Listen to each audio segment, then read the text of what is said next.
இன்றைக்கு எனக்கு கொடுக்கப்பட்டிருக்கக்கூடிய தலைப்பு என்பது நாம் படித்த எலக்ட்ரோபதி என்று சொல்லக்கூடிய எலக்ட்ரோ ஹோமியோபதிய நான் நேச்சுரோபதியோடு எப்படி கனெக்ட் பண்ணணும் அந்த பேஸ் பண்ணி தான் நாம தெரிஞ்சு கொள்ள போறோம். ஏன்னா நாம் அனைவரும் இயற்கையை சார்ந்து ஒரு மருத்துவத்தை தான் தேர்ந்தெடுத்திருக்கின்றோம். அப்போ மருந்தாக நாம் பயன்படுத்திக் கொண்டிருக்கின்ற இந்த எலக்ட்ரோபதியோடு சேர்ந்து அடிப்படை ஆதாரமாக விளங்கக்கூடிய உணவு முறையை சரியாக தெரிந்து கொண்டால் உங்களுடைய சக்சஸ் ரேட் என்பது 100% மாறும். உண்மையா இல்லையா? எதன் அடிப்படையில 100% மாறும் என்றால் எப்படி மாறும்? உணவே அதுதான் கான்செப்ட். அப்போ உணவுதான், நான் சாப்பிடக்கூடிய உணவுதான் நமக்கு மருந்தாக மாறணும். அப்ப நாம் எடுத்துக்கொண்டிருக்கக்கூடிய இந்த மருத்துவம் நேரடியாக பிளட் அண்ட் லிம்ப்ல போய் பியூரிபிகேஷன் பண்ணி நம்மளுடைய டிசார்டரை சரி செய்யுது. அதை தாண்டி நிரந்தரமா அந்த குறைபாடு உங்களுக்கு வரக்கூடாது என்று சென்றால் நாம் உண்ணக்கூடிய உணவு உமிழ்நீரோடு கலந்த உணவாக இருக்க வேண்டும். நன்கு அரைத்து வென்று உமிழ்நீரோடு கலந்த உணவு தான் உங்களுடைய நோய்க்கு நிரந்தர தீர்வாக அமையும். ஆமாவா இல்லையா? முறைச்சு பாக்குறீங்க. யார் முகத்துல மூஞ்சில ஈயாடுதான் பாரு, எல்லாம் அப்படியே இவனெல்லாம் பேச வந்துட்டான் பாருங்க. அப்போ இந்த உணவோடு சேர்ந்து அடிப்படை ஆதாரமாக விளங்கக்கூடிய உணவை எப்படி மருந்தாக மாற்ற வேண்டும் ஒரு அடிப்படையான கலைதான் ஒவ்வொருவரும் தெரிந்து கொள்ள வேண்டும். அதை விட முக்கியம் நேச்சுரோபதிக்கோ நம்மளுடைய எலக்ட்ரோபதிக்கோ எப்படி கனெக்ட் பண்ண போறோம்னா, இந்த 7-8 குரூப்ஸ் எல்லாமே நம்மளுடைய 12 மண்டலங்களில் தான் செயல்படும். உண்மையா இல்லையா? அப்போ 12 மண்டலங்களில் ஏற்படக்கூடிய குறைபாடுகளுக்கு மருந்தாக நம்மளுடைய மருத்துவமும் உணவாக நாம் தேர்ந்தெடுக்கக்கூடிய உணவும் தான் நிரந்தர தீர்வை தரும். அப்ப முதல்ல இந்த 12 மண்டலங்கள் எவை? இப்ப மனிதனுடைய வகுக்கப்பட்டிருக்கக்கூடிய 12 மண்டலங்களில் முதலாவதாக இருப்பது, பிரதானமாக இருப்பது வெண்பூசணி என்று சொல்லக்கூடிய செரிமான மண்டலம். முதல் மண்டலம் செரிமான மண்டலம். இரண்டாவது மண்டலம் சிறு நீரக மண்டலம். மூன்றாவது மண்டலம் நரம்பு மண்டலம். நான்காவது ஒரு மண்டலம் இருக்கிறது. இந்த மண்டலத்தை பற்றி பெரும்பாலானோர் கவனிப்பது கிடையாது. இந்த மண்டலத்தினுடைய வேரியேஷன் தான் எல்லா டிசீஸுக்கும் மூல காரணமாக இருக்கிறதுங்கிறத அந்த தத்துவத்தையே மறைத்து விட்டார்கள். அந்த 4வது மண்டலம் என்று சொல்வது தசவாயுக்கள் மண்டலம். அப்போ நம்மளுடைய உடம்பை இயக்கி கொண்டிருக்கக்கூடிய அந்த 10 விதமான வாயுக்களை சமநிலைப்படுத்தும் பொழுது யார் ஒருவருக்கு தசவாயுக்கள் செம்மையாக இருக்கிறதோ எண்டோகிரைனாலஜி எல்லாமே நன்றாக இயங்கும். தசவாயுக்கள்ல ஏதாவது ஒரு சின்ன வேரியேஷன் வந்துச்சுன்னா நம்முடைய எண்டோகிரைனாலஜி டிபார்ட்மெண்ட்ல வேரியேஷன் வரும். இதுல ஏதாச்சும் வேரியேஷன் வந்துச்சுன்னா எந்த உறுப்பு பலவீனமாக இருக்கிறதோ அந்த உறுப்பு சார்ந்த நோய்கள் உருவாக ஆரம்பிக்கும். அப்ப இந்த 4வது மண்டலம் என்பது வாயு மண்டலம் என்று நாம் சொல்லுவோம். 5வது தசை மண்டலம், மசில் சிஸ்டம். 6வது மிகப்பெரிய சுவாச மண்டலமாக இருக்கக்கூடிய மனிதனுடைய மிகப்பெரிய சுவாச மண்டலம் எது? தோல் மண்டலம். 6வது மண்டலம் தோல் மண்டலம். 7வது சுவாச மண்டலம். 8வது நிணநீர் மண்டலம் என்று சொல்லக்கூடிய லிம்பாட்டிக் சிஸ்டம்.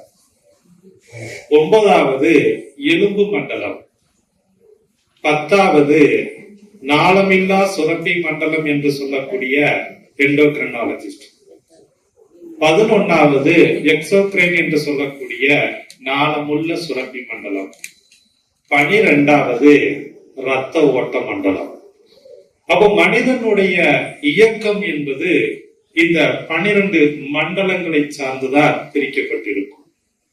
13வது ஒரு மண்டலம் இருக்கிறது, அதுதான் இனப்பெருக்க மண்டலம். சிறுநீரக மண்டலத்திற்கும் இனப்பெருக்க மண்டலத்திற்கும் வித்தியாசம் உண்டு. அப்போ இந்த 12 மண்டலங்கள் ஒருவருக்கு சரியாக இயங்கிக் கொண்டிருந்தால் 13வது மண்டலம் என்று சொல்லக்கூடிய இனப்பெருக்க மண்டலம் செம்மையாகவும் சிறப்பாகவும் சீராகவும் இருக்க ஆரம்பிக்கும். இப்ப நாம் என்ன பண்ண போறோம்? இந்த முதல்ல இந்த மண்டலங்களுக்கு தேவையான உணவை தேர்ந்தெடுக்க போறோம். சரி, எந்த வகையான உணவு?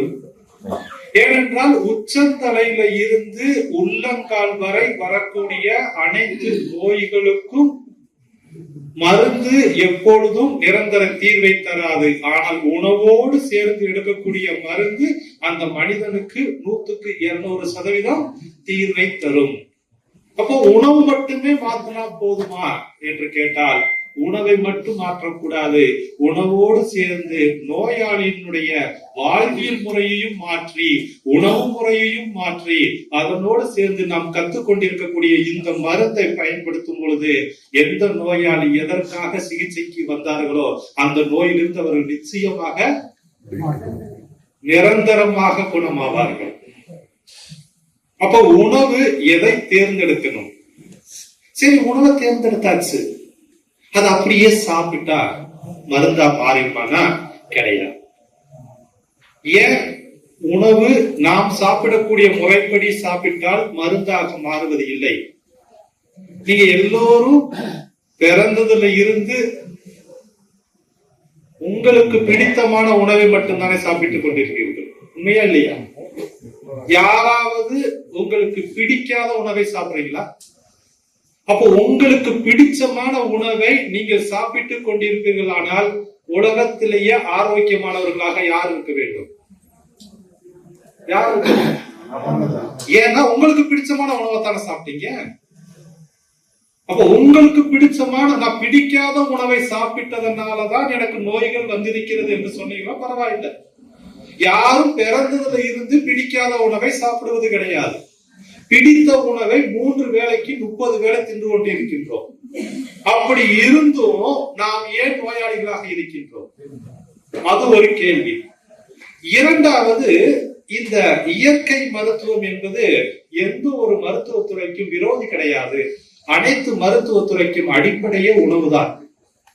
நீங்க ஒரு ஆங்கில மருத்துவரை பார்க்க சென்றார்கள் சரி, சித்தா ஆயுர்வேத யாரை பார்க்க போனாலும் சரியா, நம்மளுடைய எலக்ட்ரோபதி பிராக்டிஷனர் பார்க்க போனா கூட அவர்கள் கொடுக்கக்கூடிய மருந்துகளோடு சேர்ந்து அவர்கள் இறுதியாக ஒரு வார்த்தையை சொல்லிதான் அந்த இடத்தை விட்டு வெளியேற்றுவார்கள். என்ன சொல்லுவாங்க? டயட்னு ஒண்ணு சொல்லுவாங்க. டயட்னு சொல்லி முடிச்சுட்டு அவர்கள் சொன்ன முறைப்படி நாம சாப்பிடுவோம். ஆனால் மறுபடியும் அந்த நோய் சில காலத்துக்கு அப்புறம் என்ன ஆகும்? அப்போ அவர்கள் சொன்ன முறைப்படி தானே சாப்பிடுறோம். ஆங்கில மருத்துவர் சொன்ன முறைப்படி தானே சாப்பிட்டு கொண்டிருக்கின்றோம். அப்புறம் ஏன் நோய் வருதுன்னா அவர்கள் மருந்தோடு சேர்ந்து இதனையெல்லாம் தவிர்த்து இதனையெல்லாம் எடுத்துக்கொள்ளுங்கள் என்றுதான் பரிந்துரைப்பார்களுடைய அந்த உணவை எப்படி சமைக்க வேண்டும், எப்படி சாப்பிட வேண்டும், அந்த வழிமுறையை எந்த ஒரு மருத்துவ துறையும் பரிந்துரைப்பது இல்லை, இயற்கை மருத்துவத்தை தவிர. உண்மையா இல்லையா? உணவுதான் மருந்து. ஆனால் அதை எப்படி தேர்ந்தெடுக்க வேண்டும்? உன்னுடைய உடம்பு வாத பித்த கபத்தன்மையை பொறுத்து பித்த கபமா வாத கபமா என்பதை பொறுத்துதான் உணவே மருந்தாக அமையும். அப்போ முதல்ல நாம் தேர்ந்தெடுக்கக்கூடிய உணவு தான் நமக்கு பிரதான மருந்தாக அமைய வேண்டும் என்றால் எந்த உணவிற்கு நாம் முக்கியத்துவம் கொடுக்கப்பட வேண்டும்? எந்த உணவுக்கு கொடுக்கணும்? இயற்கை உணவுனா என்ன? எத்தனை பேர் சமைக்காம சாப்பிட்டுட்டு இருக்கீங்க? மீதி 2 வேளை சமைத்து எத்தனை சமைச்சு சாப்பிடுறீங்க? மனசை தொட்டு சொல்லுங்க, யாரெல்லாம் சமைத்து சாப்பிடுங்க. சரி, அப்ப உங்ககிட்டதான் ஒரு கேள்வி, சமைத்தல் என்றால் என்ன? எல்லாருமே சமைச்சு சாப்பிடுறீங்களா இல்லையா? அப்போ சமைத்தல் என்றால் என்ன? சரியாய் அமைத்தல், பக்குவப்படுத்துதல். சமைத்தல் என்ற சொல்லுக்கு பக்குவப்படுத்துதல் என்று பெயர். பக்குவப்படுத்துதல் என்றால் காய் காயாக இருக்க வேண்டும், கீரை கீரையாக இருக்க வேண்டும். ஆனால் சமைத்ததுக்கு பின்பு இதனுடைய நிறம் மாறக்கூடாது. நறுக்கும் பொழுது எந்த வடிவத்தில் காய்கறிகள் இருந்ததோ சமைத்ததற்கு பின்பும் அதே வடிவத்தில் தான் இருக்க வேண்டும். மூன்றாவது, நறுக்கிறதுக்கு முன்னாடி அந்த காய்கறிகளில் என்னென்ன நியூட்ரிஷன் எல்லாம் இருந்ததோ சமைத்ததுக்கு பின்பும் அதே நியூட்ரிஷன் அளவுகள் மாறாமல் இருக்க வேண்டும். இப்படி எத்தனை பேரு சமைக்கணும்? இப்படியெல்லாம் சமைச்சா யார் நல்லா இருப்பா? நோயாளி நல்லா இருப்பாரு. இப்படி எல்லாம் சமைக்கலன்னா நாம நல்லா இருப்போம். இப்ப யார் நல்லா இருக்கும்? இவ்வளவு சுயநலத்துக்காக 3 நாளா படிச்சோம். சுயநலம் கலந்த பொதுநலம் இருக்க வேண்டும். ஆனா 99% சுயநலத்தோடு இருந்துகிட்டு 1% பொதுநலம் நமக்கு. அப்போ நம்ம எப்படி சாப்பிட வேண்டும்? சமைத்தல் என்றால் என்னன்னு சொல்லியாச்சு. நிறைய பேரு சமைக்கிற முறையே தவறு என்று சொல்லியாச்சு. அப்ப எப்படி சமைக்க வேண்டும்? சரி, முதல்ல எப்படி சாப்பிடணும்? எப்படி சாப்பிடணும்?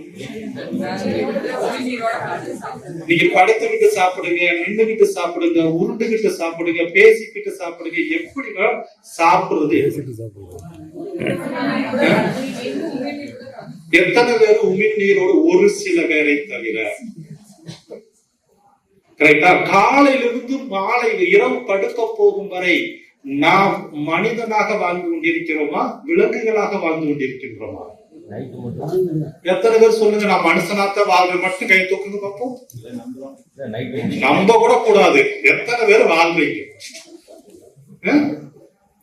காலையில என்னது, காக்கா மாதிரி எந்திரிக்க வேண்டியது, கோழி மாதிரி குளிக்க வேண்டியது, குதிரை மாதிரி வேகமா அலுவலகத்துக்கு ஓட வேண்டியது, அங்க போய் மாடா உழைக்க வேண்டியது, பந்தய குதிரை மாதிரி ஓடி வீட்டுக்கு வந்தோடனே பொண்டாட்டி பிள்ளைகிட்ட கரடியா கத்தி இரவு வேலை உணவை முதல்ல மாதிரி திங்க வேண்டியது, எரும மாடு மாதிரி படுத்துக்கிறோம். எவனாவது காலையில இருந்து ராத்திரி வரைய மனுஷனா வாழ்வானா? அப்பனா அதுதானா? இப்படி வாழணும். ஃபர்ஸ்ட் மனுஷனா வாழுங்க, அப்புறமா அடுத்தவங்களுக்கு சிகிச்சை கொடுக்கலாம். இங்க மனிதனாவே வாழ்வது கிடையாது. அப்போ முதல்ல நீங்க மனிதனாக மாறுங்கள்.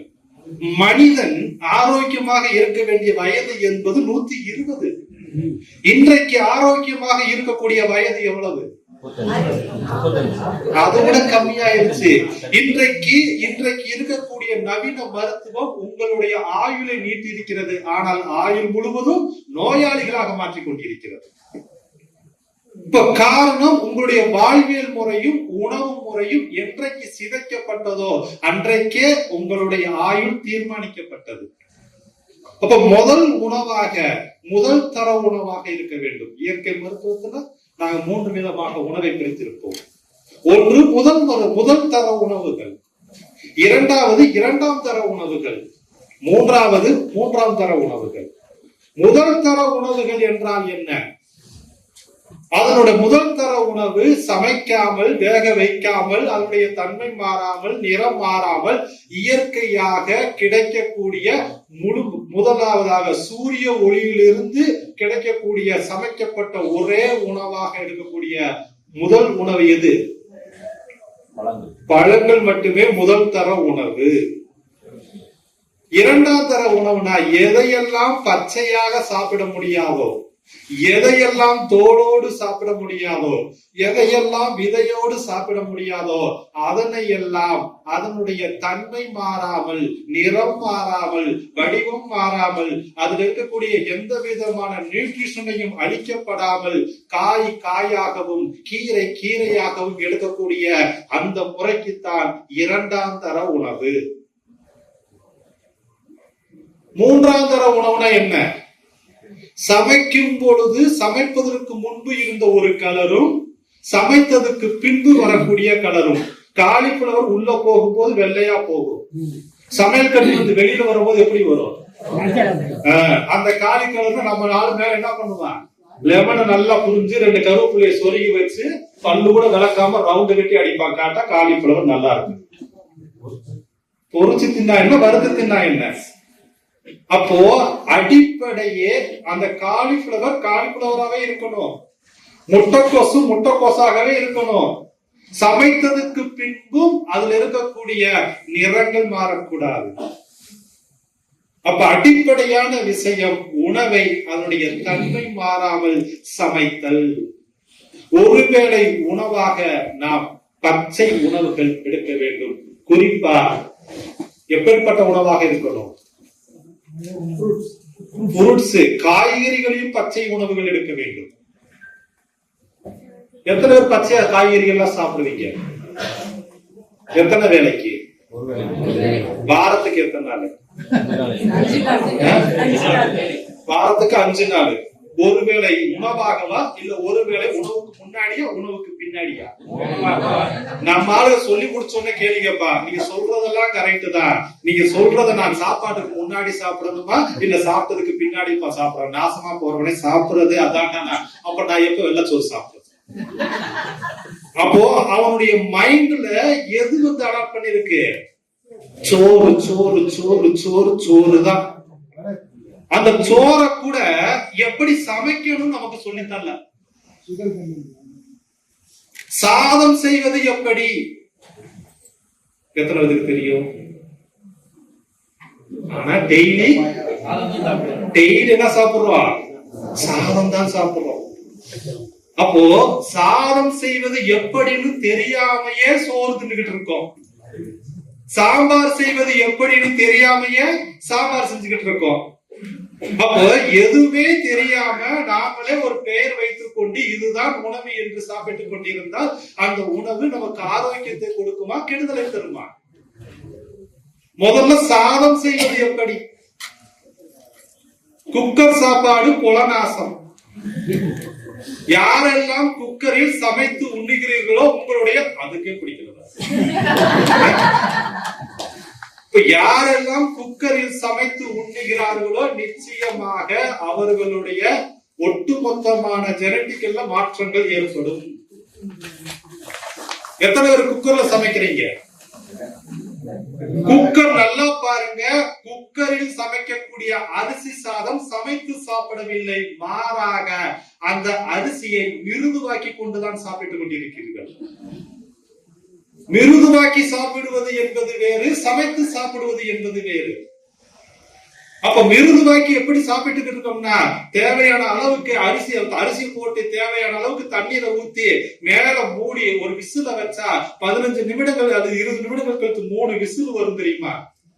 அந்த விசிலு என்ன அர்த்தம் கொடுக்குது தெரியுமா? இத சாப்பிட்டா உனக்கு சங்கு சங்கு சங்குன்னு சொல்லுவா. ஆனா நம்ம வீட்டு அம்மனி என்ன சொல்லுமா, எனக்கு சங்குவத நீ யாரா சொல்லி அவன் தலையில 2 தடு தட்டி அதை தூக்கி கீழே இறக்கி வச்சு உள்ள இருக்கக்கூடிய கேஸ் கூட வெளியே போறதுக்கு பொறுமை இல்லாம என்ன செய்வான், கரண்டிய வச்சு தூக்கிக்கிட்டு உடனே சடனா ஓபன் பண்ணி அந்த சாதத்தை டிஃபன் பாக்ஸ்ல போட்டு இதுதான் உனக்கு லஞ்ச் என்று கொடுத்தா அந்த உணவு நமக்கு ஆரோக்கியத்தை கொடுக்குமா? அதுதான் புரியுதா? அப்ப முதல்ல உங்களுடைய குடும்பம், நீங்க நோயாளிகளுக்கு பரிந்துரைப்பதற்கு முன்னாடி இங்கே வந்து இருப்பவர்கள் உங்களுடைய வாழ்வியல் முறையை மாற்றுங்கள், உணவு முறையை மாற்றுங்க. எப்படி உங்களுக்கு நீங்க எல்லாரும் சொல்றோம் எலக்ட்ரோபதியில் இவ்வளவு சக்சஸ் ரேட் வருதுன்னு, அதே மாதிரி உணவோடு சேர்ந்து நம்ம எலக்ட்ரோபதி எடுக்கும் பொழுது எந்த அளவுக்கு சக்சஸ் வருதுங்கிறத உணர்ந்தாத்தானே அதுதான ஒரு ஆன்மீகமாக ஒரு ஆத்மார்த்தமான உணவாக இருக்கும். அப்ப நீங்க சமைக்கணும். அப்ப எத்தனை பேரு அரிசிய ஊற வைக்காமல் சமைக்க கூடாது? எத்தனை பேர் ஊற வைக்கிறீங்க? ஒவ்வொரு அரிசிக்கும் ஒவ்வொரு மணி நேரம் ஊற வைக்க வேண்டும் என்று ஒரு வழிகாட்டுதல் இருக்கிறது. ஆனா நீங்க எல்லாரும் பொதுவா எத்தனை மணி நேரம் ஊற வைக்கிறீங்க? 1/2 மணி நேரம் கூட கிடையாது. அந்த டிவி சீரியல்ல இடைவேளைக்கு அப்புறம் சொல்லி போடுவோம், அம்மணி உள்ள வரும், ரைட்டா தண்ணியை ஊத்தும், தொடர்ந்து சொன்னா போய் உட்காந்துக்கிறோம், அடுத்த இடைவெளிக்கு வரும்போது குக்கரை வைக்கும். இதுதான் நடந்துகிட்டு இருக்கும். ஏனென்றால் அரிசியை முதலில் ஊற வைத்தல். ஊற வைக்கிறதுனால என்ன நடக்குதாங்க? ஒவ்வொரு அரிசியையும் ஒரு குறிப்பிட்ட மணி நேரம் ஊற வைக்க வேண்டும். ஊற வைத்ததுக்கு பின்பு ஒரு பாத்திரத்துல தண்ணியை ஊற்றி உல வைக்க வேண்டும். உலை நன்கு கொதித்ததுக்கு பின்பு ஊற வைத்திருக்கக்கூடிய அரிசியை ஆய்ந்து உலையில் போட வேண்டும். மேலே மூடக்கூடாது. உலை நன்றாக கொதித்து கொதித்து கொதித்து அதுல இருக்கக்கூடிய தண்ணி எல்லாமே வாட்டர் வேப்பரேட் ஆகி கடைசியா வரக்கூடியதுதான் சாதம். எத்தனை பேர் பண்றீங்க? அவங்களுக்கு மட்டும் சந்தோஷம். அப்போ அடிப்படை சாதம் தான் முக்கியம். சரி சார், நீங்க சொல்றதெல்லாம் ஓகே. அடுத்தது இதே நான் குக்கர்ல செய்யலாமான்னு கேட்க கூடாது. ரைட்டா? அப்போ இந்த சாதம் செய்வதற்கு என்றே 2 பாத்திரங்கள் உண்டு. சாதம் செய்வதற்கு என்று முதல் தரமான பாத்திரம் எந்த பாத்திரம்? அதை விட அப்பனுக்கு அப்படி ஒருத்தருக்கா? வெண்கல பாத்திரம். சாதம் செய்வதற்கு மட்டுமே பயன்படுத்த வேண்டும். யாருக்கெல்லாம் ஃபுட் டாக்ஸின் வருதோ அது எல்லாம் வரவிடாமல் தடுக்கக்கூடிய மிக சிறந்த முதல் பாத்திரம் வெண்கல பாத்திரம். ஆனா வெண்கல பாத்திரம் எப்ப நம்ம பயன்படுத்துவோம் தெரியுமா? தை 1ஆம் தேதி பிடிச்சா 1ஆம் தேதி நான் முத நாள் மதியான வீட்டுக்கார மணி கூப்பிட்டு பரன்ல இருக்கக்கூடிய அந்த மூலையில இருக்கக்கூடிய வெண்கல பானை கொஞ்சம் எடுத்து கொடுன்னு சொன்னா அதை எடுத்து அப்பதான் கழுவி மறுநாள் காலையில பொங்கல் வச்சு 3 பட்டையை போட்டு அடுத்த மதியானம் என்ன செய்யும்? உடனே கழுவி இருந்த இடத்துல வச்சுட்டு சாமி. இதுதான் இன்னைக்கு நடந்துகிட்டு இருக்கு. அப்ப உங்களுடைய சாதம் சமைப்பதற்கு ஏற்ற முதல் பாத்திரம் எது? வெண்கல பாத்திரம். வெண்கல பாத்திரம் கிடைக்காதவர்கள் சரி, மண்சட்டிலேயே வகைகள் இருக்கிறது. சாதம் செய்வதற்கு எந்த நீ சொல்றத பார்த்தா நாங்க சமைக்கவே கூடாது இருக்க. இப்படி எல்லாம் சொன்னா எப்படி சமைக்க முடியும்? அப்போ நீங்க நல்லா இருக்கணும்னா, உங்களை நாடி வருபவர்கள் நன்றாக இருக்க வேண்டும் என்றால் இப்படித்தான் சமைக்கணும். 4 பேர் நல்லா இருக்கணும்னா துணைவியாரோ அம்மாவோ சமைக்கணும். 4 பேர் நாசமா போகணும்னா ஆண்கள் சமைக்கணும். 4 பேர் நல்லா இருக்கணும். யார் இந்த 4 பேரு? இருக்கிற வரைய உங்க வீட்டு துணைவியாரு, நீங்க, உங்க குழந்தைங்க 2 பேரு. பக்கத்து வீட்டுக்காரர் கொடுத்துருக்கு. அடிப்படை நீங்கள் சமைக்கிற முறையை மாத்துங்கள். சரி, வெண்கல பாத்திரம், அதுக்கு அடுத்து மண் பாத்திரம். மண் பாத்திரத்தை பொறுத்தளவுல உள்ள கோட்டிங் இல்லாத பாத்திரமாக தேர்ந்தெடுக்க வேண்டும். ஆக்சைடு பூசப்படாத பாத்திரமாக இருக்க வேண்டும். குறிப்பா கரிசல் மண்ணில் செய்யப்பட்ட கருப்பு நிறத்தில் இருக்கக்கூடிய மண் பாத்திரம் தான் முழுமையான ஆரோக்கியத்திற்கு சிறந்தது. வேணாங்கிறதுக்காக சொல்றோம். அதுக்கு அப்ப ஸ்விக்கி சொமட்டோக்கார குழைக்கணுமா இல்லையா? அன்னை ஊட்டி விட்ட சாப்பாடு இன்னைக்கு யார் ஊட்டிக்கிட்டு இருக்கா? அவ்வளவுதான். அப்போ சமைத்தல்ல அடிப்படையான விஷயம் தெரியாமல் உணவு மருத்துவம் நமக்கு மருந்தாக மாறாது. அடுத்து காய்கறிகளை எப்படி சமைக்க வேண்டும்? சாம்பார் செய்வது எப்படி? வழக்கமா நம்ம வீட்டுல சாம்பார் செய்வோம். எப்படி வீட்டாமணி செய்யும்? ஒரு பாத்திரத்தை எடுப்போம், துவரம் பருப்பு போடும், தண்ணியை ஊத்தும், தண்ணியை நல்லா கொதிக்க வைக்கும். பருப்பு நல்லா வெந்த உடனே கத்திரிக்காய் முருங்கைக்காய் நறுக்கி போட்டு அது ஒரு கொதி வந்த உடனே சாம்பாருக்கு உண்டான மசாலா அரைச்சு ஊத்தி அது ஒரு கொதி வந்த உடனே தேங்காய் அரைச்சு ஊத்தி கஷ்டப்பட்டு இவ்வளவு செஞ்சு வச்சு அந்த வீட்டுக்காரருக்கு ஊத்துன அந்த மனுஷன் என்ன சொல்லுவாங்க? கல்யாணமாய் 20 வருஷம் ஆச்சு, இன்னும் எங்க அம்மா வச்ச சாம்பார் மாதிரி உனக்கு பண்ணவே, அவங்க அம்மா இதோட கேவலமா வச்சிருக்கோம். ரைட்டா? ஆனா என்ன சொல்லுவா? இது போல வருஷமாச்சு ஒரு சாம்பாரு வைக்க தெரியலையான்னு குழம்புவா. அப்ப நல்லா பாருங்க, சாம்பார் வைக்கிறதுக்கு முன்னாடி போட்ட கத்திரிக்காயும் முருங்கைக்காயும் சாம்பாரை இறக்குனதுக்கு அப்புறம் எப்படி இருக்கும்? கலர் மாறல. போட்டது ஒரு முருங்கைக்காய், சாம்பார் இறக்கி வைக்கும் போது எத்தனை முருங்கைக்காயா இருக்கும்? நல்லா உடச்சு குச்சி குச்சியா ஆயிரும். கத்திரிக்காய பார்த்தா நல்லா வெந்து நொந்து போய் தூக்கி ஊத்துனா நம்மால் எலிவால பிடிக்கிற மாதிரி கரெக்டா பிடிப்போம் பாரு அந்த முடியல. அப்படியே பிடிச்சு எந்தவித மாற்றம் இல்லாம அங்க வச்சிருப்பாங்க இல்லையா? என்னைக்காவது அந்த கத்திரிக்காயினுடைய உண்மையான சுவை என்னன்னு உங்களுக்கு தெரியுமா? முருங்கைக்காயினுடைய உண்மையான சுவைங்கிறது எப்படி தெரியுமா? அப்போ கத்திரிக்காயும் முருங்கைக்காயும் தான் சாம்பாருக்கே சுவையூட்டக்கூடியதாக இருக்கும் ஒழிய நீங்கள் செய்யக்கூடிய மசாலா கிடையாது, தேங்காய் பால தேங்காய் அரைச்சு ஊத்துறது கிடையாது. இந்த காய்கறிகளில் இருக்கக்கூடிய நியூட்ரிஷன் எத்தனை பேர் அனுபவிச்சிருக்கீங்க? அப்ப அதே சாம்பார் இனிமேல் வைக்கணும். அதே முறைதான், அதே தோரம்பருப்பு தான். தண்ணியை ஊத்தி வேக வைங்க. பருப்பு வெந்ததுக்கு அப்புறம் கத்திரிக்காயும் முருங்கைக்காயும் நறுக்கி போடாதீங்க.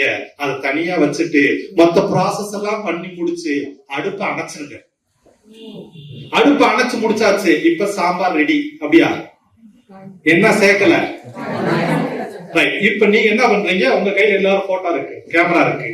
கத்திரிக்காயும் முருங்கைக்காயும் போட்டோ எடுத்துக்கங்க. இப்போ இதனுடைய கலர் மாறாமல், நிறம் மாறாமல், நியூட்ரிஷன் அளிக்கப்படாமல் சமைக்க போறோம். இதை அப்படியே கொண்டு போய் இட்லி பாத்திரத்துல வேக வைக்கலாம். கீழே இட்லி பாத்திரம், கீழே தண்ணி, மேலடுக்கு தட்டு, தட்டுல ஒரு துணியை விரித்து கத்திரிக்காய் முருங்கைக்காய் வச்சு அதுக்கு மேல ஒரு துணியை போட்டு மூடி, இட்லி மூடி கொண்டு மூடக்கூடாது. புரியுதுங்களா? இட்லி மூடி கொண்டு மூடாம தண்ணி நல்லா கொதிக்க கொதிக்க இந்த ஆவியில எது வெந்துரும்? கத்திரிக்காய் வந்து முருங்கைக்காய் வந்துருமா? இந்த அடுப்புல இதுவாக வெந்துகிட்டு இருக்கும் போது இந்த பக்கம் நீங்க உங்களுடைய சாம்பாருக்கு உண்டான வேலையெல்லாம் பண்ணி முடிச்சு அடுப்பை அணைச்சிட்டு இந்த வெந்திருக்கக்கூடிய கத்திரிக்காய் முருங்கைக்காய் எடுத்து போட்டு சாம்பார்ல ஒரு கிண்டு கிண்டி இப்போ உங்க வீட்டுக்காருக்கு ஊத்துனா உங்க வீட்டுக்காரர் என்ன சொல்லுவாரு? இந்த சாம்பாரு நீரே செஞ்சியா? ஏன் இன்னைக்கு அந்த கேள்வி வரும் தெரியுமா? அந்த மனுஷன் இன்னைக்குதான் கத்திரிக்காய்னா எந்த அளவுக்கு சுவையாக இருக்கும், முருங்கைக்காய் உண்மையிலேயே இந்த அளவுக்கு சுவையாக இருக்குமா என்று இன்றைக்குதான் சாம்பாரினுடைய தத்துவமே அவனுக்கு புரிய ஆரம்பிக்கும். இப்போ ஒரு கேள்வி இல்லடா, பொதுவாகவே நம்ம உப்பு போடுவோம். நீங்க சொல்ற முறைப்படி பார்த்தா உப்பே போடல. அந்த மனுஷனுக்கு நான் எவ்வளவு உப்பு போட்டாலும் பத்தாது. உட்கார்ந்த உடனே உப்பு டப்பா வேற அந்த மனுஷனுக்கு முன்னாடி நான் தூக்கி வச்சிருவேன். அப்போ இதுல உப்பே சேர்க்க வேண்டாம்னா அங்கதான் விசுது. ஒரு மனிதனுடைய அடிப்படை ஆதாரம் செல்களுக்கு தேவையான மொத்த 43 - 45 வகையான நியூட்ரிஷன்ல தாது உப்புக்கள் தான் முக்கியம். இந்த தாது உப்புக்கள் அழிக்கப்படாமல் சாப்பிடும் போது வெளியிலிருந்து போடக்கூடிய எந்த விதமான உப்பும் தேவையில்லை. அப்ப நீங்க கத்திரிக்காயும் முருங்கைக்காயும் அதனுடைய தன்மை மாறாம சமைக்கும் பொழுது நீங்க சாம்பார்ல உப்பே போட வேண்டாம், அதை எடுத்து போட்டு அப்படியே கொடுங்க. உப்பு அதிகமாக சாப்பிடக்கூடியவர் கூட இன்னைக்கு உப்பு போடலைங்கிற அந்த குறைய சொல்ல மாட்டார்கள். காரணம் அந்த தாது உப்புக்கள் ஆட்டோமேட்டிக்கா என்ன ஆயிடும், நமக்கு அடாப்ட் பண்ணிடும். அப்போ ஒரு குறிப்பிட்ட இத்தனை நாள் நம்ம சமைக்கும் பொழுது ஒரு குறிப்பிட்ட வெப்பநிலையில உடனடியாக முதலாவதாக அழிவது எது? தாது உப்புக்கள். இரண்டாவது விட்டமின்ஸ் தான். ஃபைனலா வரக்கூடிய வெறும் கார்போஹைட்ரேட்டையும் கொழுப்பையும் அந்த நீர் சத்தையும் வச்சுக்கிட்டு தான் இன்னைக்கு கொஞ்சமா தொற்றி இருக்கக்கூடிய விட்டமின்ஸ் வச்சுதான் இன்னைக்கு நம்ம வாழ்ந்துகிட்டு இருக்கோம். அப்ப காய்கறிகளையும் கீரைகளையும் இந்த விதத்தில் வேக வைத்து நீங்கள் சாப்பிடுங்கள். உச்சந்தலையில இருந்து உள்ளங்கால் வரை இந்த உணவு தான் உங்களுக்கு மருந்தாக மாறும். முடியுமா? முடியாதா? செஞ்சா நீங்க நல்லா இருப்பீங்க, செய்யலைன்னா நாங்க நல்லா இருப்போம். யார் நல்லா இருக்கணும்னு அவங்க முடிவெடுத்துக்கங்க. இத பேஸ் பண்ணி வெண்டைக்காய், ஃபார் எக்ஸாம்பிள் வெண்டைக்காய், நம்ம வீட்டு அம்மணி வெண்டைக்காய் எப்படி செய்யும்? வெண்டைக்காய் பச்சை கலரா இருக்கக்கூடிய வெண்டைக்காய போட்டு வடச்சட்டில போட்டு நல்லா வதக்கி பச்சை கலரை கருப்பு கலரா ஆக்கி அந்த வடச்சட்டி சுத்தி ஒரு லேயர் கிரியேட் பண்ணி அதை அந்த அம்மணி கழுவாதாமா. அதுக்கு யார கழுவ சொல்லுவா? வீட்டுக்காரத்தை கொடுத்து கழிவுன்னு சொல்லி இந்த வெண்டைக்காயை எடுத்து புளிய கரைச்சு ஊத்தி அல்லது பொரியல் பண்ணி பையனை கூப்பிட்டு இன்னைக்கு வெண்டைக்காய் செஞ்சு வச்சிருக்கேன், இதை சாப்பிடுறா, அவனுக்கு மூளை வளரும் சொல்லி அவனை சாப்பிட வச்சு மூளை வியாதி வந்து உட்காந்துருப்பான் இல்லையா? அப்போ வெண்டைக்காயினுடைய அந்த நிறம் மாறக்கூடாது, அதுல இருக்கக்கூடிய கொல தன்மை போகக்கூடாது. என்னைக்காவது அப்படி சாப்பிட்டுருக்கோமா? இன்னைக்கு செய்யுங்க. அதே வெண்டைக்காய் எங்க வேக வைக்கணும்? இட்லி பாத்திரத்துல வேக வைங்க. இங்க வெண்டைக்காய் வெந்துகிட்டு இருக்கும் போது உங்களுக்குன்னு ஒரு கைப்பக்குவம் இருக்கு பொரியல் செய்வதற்கு. அதையெல்லாம் ஃபாலோ பண்ணி அடுப்பை அணைச்சிட்டு அந்த வெண்டைக்காயை தூக்கி வடச்சட்டில போட்டு அப்படியே ஒரு கைப்பிடி அளவு தேங்காய் துருவல் அள்ளி போட்டு ஒரு பெரட்டி இன்னைக்கு வெண்டைக்காயை எடுத்து பாருங்க, எப்படி இருக்கும்? அதுதான் வெண்டைக்காய். இந்த வெண்டைக்காய் செய்யக்கூடிய வேலை அவ்வளவு நியூட்ரிஷன் இருக்கு. புரியுதுங்களா? அப்போ பொரியல் பண்ணுவதாக இருந்தாலும் சரி, காய்கறிகளை நீங்கள் எந்த விதத்தில் எடுக்கணும்னாலும் சரி, அந்த காய்கறிகளையும் கீரைகளையும் எங்க வேக வைக்கணும்? இட்லி பாத்திரம். அப்ப 2 அடுக்கு இருக்கா? கீழே தண்ணியை ஊத்துறோம்.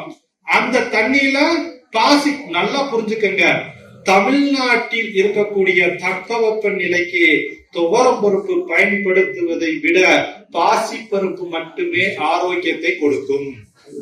யாருக்கெல்லாம் கேஸ்ட்ரிக் பிரச்சனை இருக்கோ சொல்லுவாங்க, எனக்கு கேஸ்ட்ரிக் இருந்துகிட்டே இருக்குங்க, நான் கேஸ்ட்ரிக் சம்பந்தப்பட்ட எந்த உணவு எடுக்கலன்னா, ஆனா டெய்லி 3 வேளை சாம்பார் ஊத்தி தின்னுகிட்டு இருப்பா. அந்த சாம்பார்ல என்னத்த போட்டிருப்பா? துவரம்பருப்பு போட்டு நல்லா ரவுண்டு கட்டி அடிப்பா. அப்புறம் எப்படி கேஸ்ட்ரிக் நம்ம ரிலீஸ் பண்ண முடியும்? ஏன்னா தானியங்கள் கேஸ்ட்ரிக்கை உருவாக்கும். ஆனால் அந்த தானியங்கள் எப்படி கேஸ்ட்ரிக் உருவாகாமல் தடுப்பது என்பதை பற்றி தான் பார்க்க போறோம்.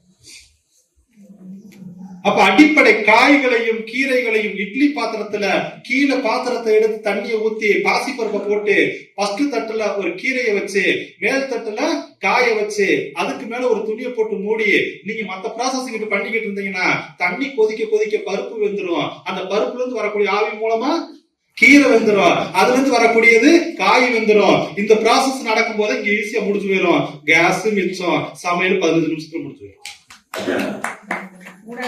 டேஸ்ட் மூடக்கூடாது. சாதமும் அதே மாதிரி மூடக்கூடாது, வடிக்க கூடாது. ஏன் வடிக்க கூடாதுங்கிறத இப்ப சொல்ல போறோம். சாதாரண வெங்கல பாத்திரம் கிடையாது, சாதாரண பித்தளை பாத்திரமா இருந்தாலும் ஓகே, அலுமினியமாக இருந்தாலும் ஓகே. அலுமினியத்துல தாளிக்கத்தான் கூடாது. ஓகேங்களா? ஆவில வேக வைக்கலாம்.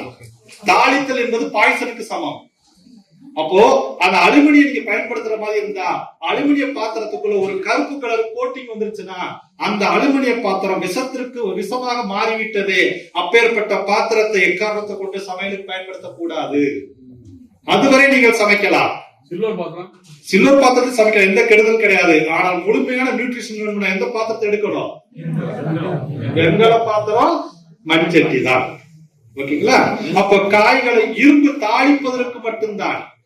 யாருக்கெல்லாம் இரும்பு சத்து அயன் டிபிஷியன்சி இருக்கிறதோ, ஹீமோகுளோபின் பற்றாக்குறையாக இருக்கிறதோ, அயன் டிபிஷியன்சியாக இருப்பவர்கள் இரும்பு வாணலியில் காய்கறிகளை தாளித்து பொரியல் செஞ்சு அந்த உணவை சாப்பிடும் பொழுது இயற்கையாகவே அன்றைக்கு தேவையான இரும்பு யாருக்கு எது மூலமா கிடைச்சிரும்?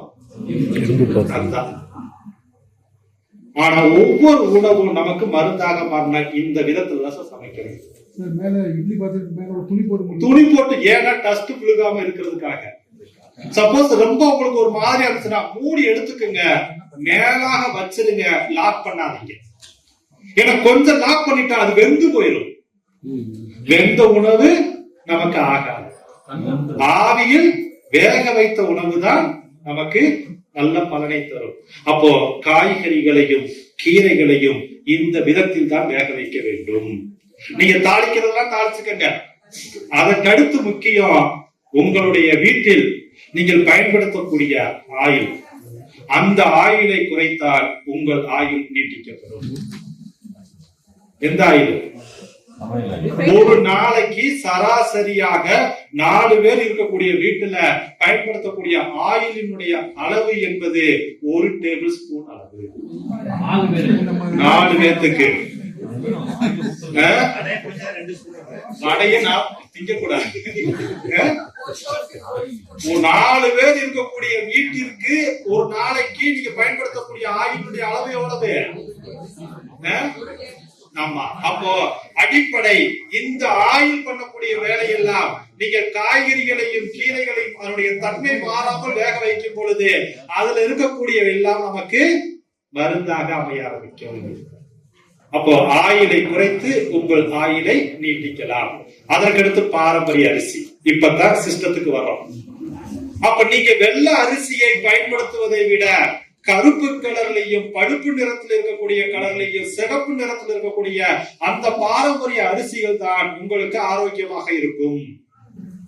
பாரம்பரிய அரிசியிலேயே வெள்ளை நிற அரிசிகள் உண்டு.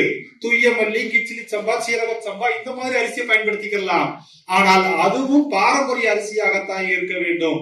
அப்ப இந்த கருப்பு கலரு, சிகப்பு கலரு, பழுப்பு நிறத்தில் பயன்படுத்தக்கூடிய எந்த வகையான அரிசியாக இருந்தாலும் அதனை ஊற வைக்க வேண்டிய கால அளவு என்பது 10 மணி முதல் 12 மணி நேரம் ஊற வைக்க வேண்டும். நைட்டே ஊற வச்சு மறுநாள் காலையில சமைக்கணும். நாளைக்கு மதியானம் செய்யற மாதிரி இருந்தா காலையில ஊற வச்சு நாளைக்கு மதியானம் சமைக்கும். அப்போ 12 மணி நேரம் கருப்பு, பழுப்பு, சிகப்பு நிறத்தில் இருக்கக்கூடிய அந்த அரிசியை 10 to 12 மணி நேரம் ஊற வைத்து 50 முதல் 1 மணி நேரம் வேக வைக்க வேண்டும். 50 நிமிடம் முதல் 1 மணி நேரம் வேக வைக்க வேண்டும். அப்ப இதுதான் அரிசியை சமைத்து சாப்பிடக்கூடிய முறை. பாரம்பரிய அரிசியை நீங்கள் ஒரு பொழுது வடிக்க தேவையில்லை. ஆனால் நீங்க சர்வசாதாரணமாக இன்றைக்கு பயன்படுத்திக் கொண்டிருக்கக்கூடிய வெள்ளை ரைஸ் என்று சொல்லக்கூடிய அந்த ராஜபோகன் 555 ராஜா ராணி இப்படி நாசத்தை ஏற்படுத்தக்கூடிய இந்த அரிசி வடிச்சுதான் சாப்பிட வேண்டும். ஆனா குக்கர்ல நம்ம வேக வைக்கிற வடிக்கிறதுக்கே வேலை இல்லை.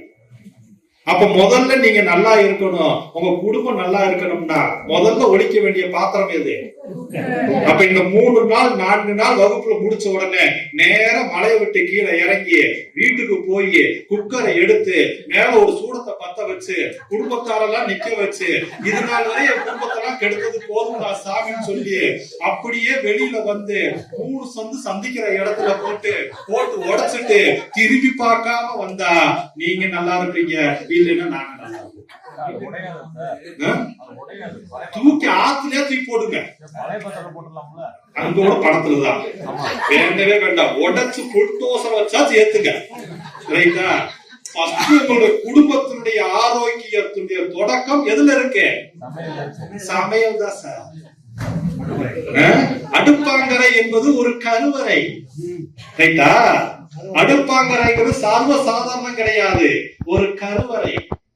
எப்படி ஒரு ஆலயத்திற்கு கருவறையும் பள்ளியறையும் முக்கியமோ அதே மாதிரி ஒவ்வொரு மனிதனுக்கும் கருவறை என்று சொல்லக்கூடிய சமையலறையும் படுக்கை அறை என்று சொல்லக்கூடிய அந்த பெட்டும் மிக மிக முக்கியம். இந்த 2 இடத்திலையும் அந்நியர்கள் பிரவேசிக்க கூடாது. குடும்பத்தாரை தாண்டி யாரும் அந்த இடத்திற்கு போகக்கூடாது. ஆனால் இன்றைக்கு நாம சொந்தக்காரங்க வந்து எங்க கூட்டு பேசுவோம்? சமையல் கட்டுலயோ பெட்ரூம்ல தான் பேசுவோம். அதுக்கு என்ன பண்றது? பார்க்கல போய் பேசுங்க. அப்ப இந்த 2 இடமும் அவ்வளவு பவித்திரமாகவும் சுத்தமாக இருக்க வேண்டியதான். அப்ப இந்த இடத்துல இருக்கக்கூடிய இருப்பவருடைய மனநிலை எப்படி இருக்க வேண்டும்? பாசிட்டிவா இருக்கணும்.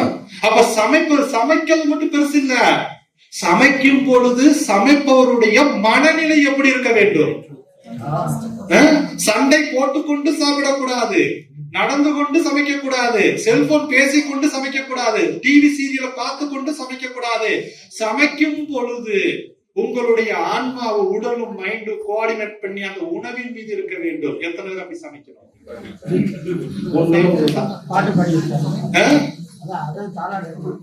சமைக்கும் பொழுது சமைப்பவருடைய மனநிலை மிக மிக முக்கியம். கோபத்தோடு சமைக்க கூடாது, வெறுப்போடு சமைக்க கூடாது, எரிச்சலோடு சமைக்க கூடாது.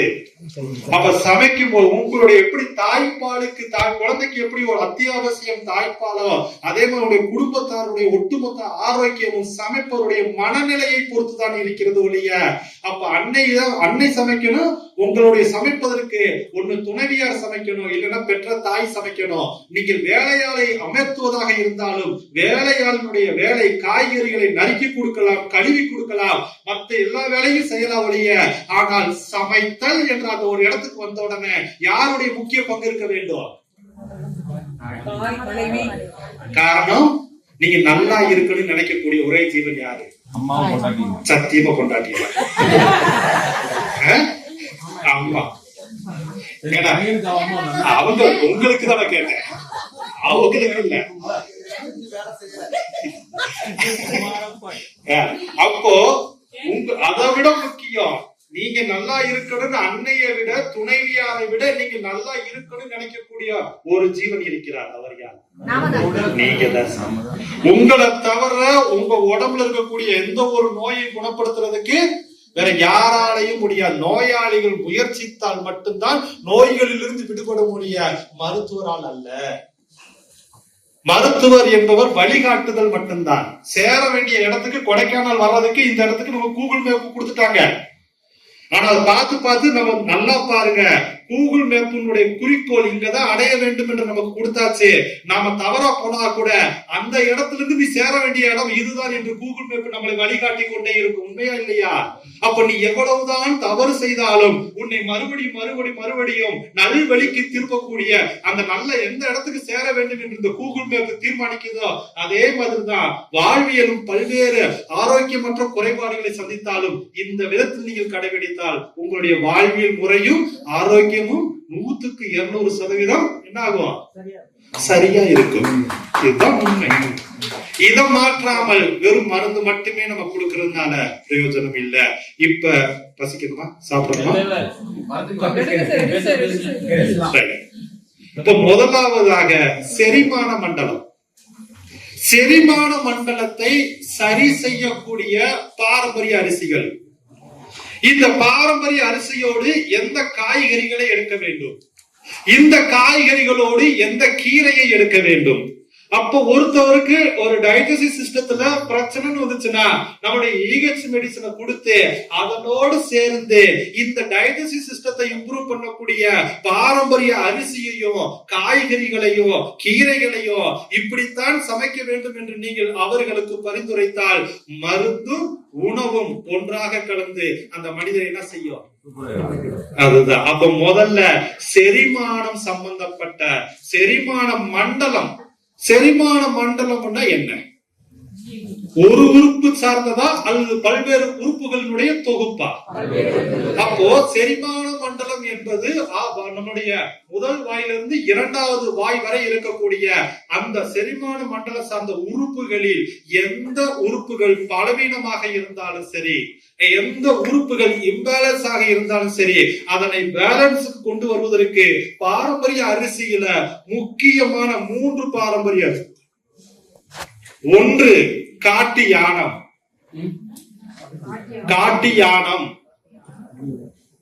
இரண்டாவது குள்ளக்கார அரிசி. இதெல்லாம் கேள்விப்பட்டிருக்கீங்களா? குள்ளக்கார். கார் வகையில குள்ளக்கார் ஒரு வகை அரிசி இருக்கிறது. மூன்றாவது கிச்சிலி சம்பா. ஏன் கருப்பு கவுனி எடுக்கக்கூடாது?